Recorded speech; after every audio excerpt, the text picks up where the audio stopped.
why they confuse you about what to feed your pet. This is what you need to know.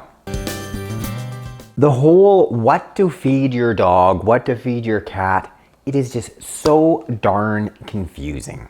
Here's what I think. Pet food is a multi-billion-dollar industry. It is huge. When you're dealing with that kind of money, you can get a whole bunch of advisors, scientific experts saying, you gotta be feeding X. It's gotta be balanced. You gotta make sure you're not missing nutrient XYZ or gasp. Your dog, your cat, they're gonna be ghastly ill. Some dogs, some cats, they can do pretty well on commercial pet food. But not all. There's a huge variation amongst our animals. Different dogs do well on different diets. Different cats do well on different diets. Like, more importantly, there's some simple basic principles that you can be following to ensure you're feeding your dog, you're feeding your cat as healthy as you can feed them. My last dog, Hoochie, he was this awesome mixed shepherd lab cross dog. First dog I ever had in practice. At the age of 8, he developed hemangiosarcoma. That's a cancer of the lining of the red blood cells. Developed this massive splenic tumor. It spread to other organs. Within 3 weeks after diagnosis, he died. This made me really wonder about the conventional veterinary dry kibble. Let's start out with some facts about conventional pet food. It started as a great way to get rid of waste products, things like udders, intestines, etc. that people wouldn't eat, stuck it into pet food. Disease, cancerous animals, that can be part of the human food supply system. Let's turn into pet food. And even today, there are still some pet foods that have diseased, cancerous animal parts. Much of the commercial pet food is artificially preserved. We know some of those artificial preservatives, such as BHA, BHT, ethoxyquin, they've been linked to serious diseases such as cancer. Many of the pet food bags, they have this really shiny inside lining. Many of those are leaching a chemical called PFCs, once again linked to serious disease in our animals. Clean Label Project, they looked at over 80 different types of foods, and they found multiple examples of contamination in pet food. They found some pet foods, they had over 200% more cadmium, a serious heavy metal linked to cancer, as compared to what was found in a cigarette. Lead, which is linked to serious disease, being a neurotoxin, they found many pet foods had almost 500% more lead as compared to cigarettes.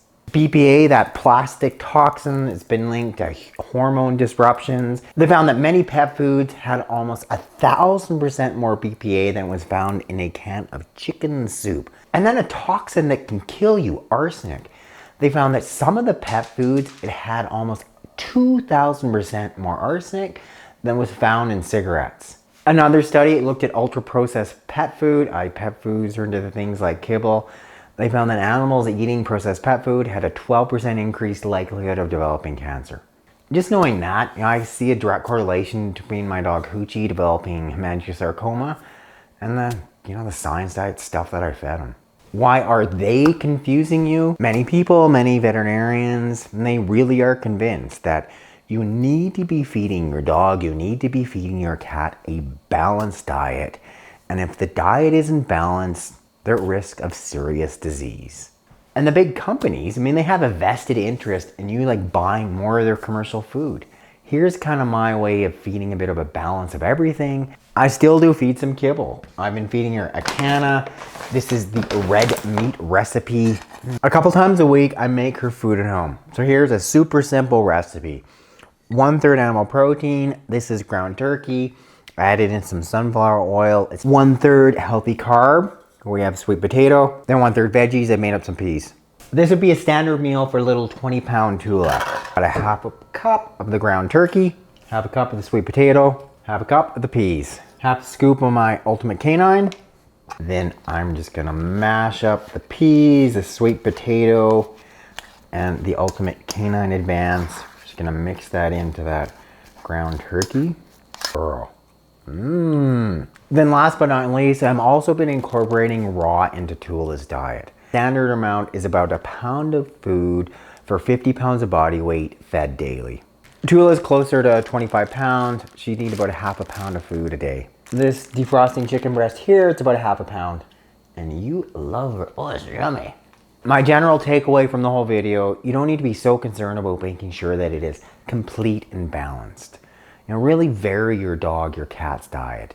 Make some of their foods at home. Eating raw, maybe try the prepackaged frozen raw. It's an easy way to start. And mix up that kibble if you're still feeding some kibble. But feed less of this. Thanks so much for watching this edition of Veterinary Secrets. Click up there to subscribe, hit the bell to sign up for notifications. Then when you click that link directly in the box below, I can send you a copy of my free book.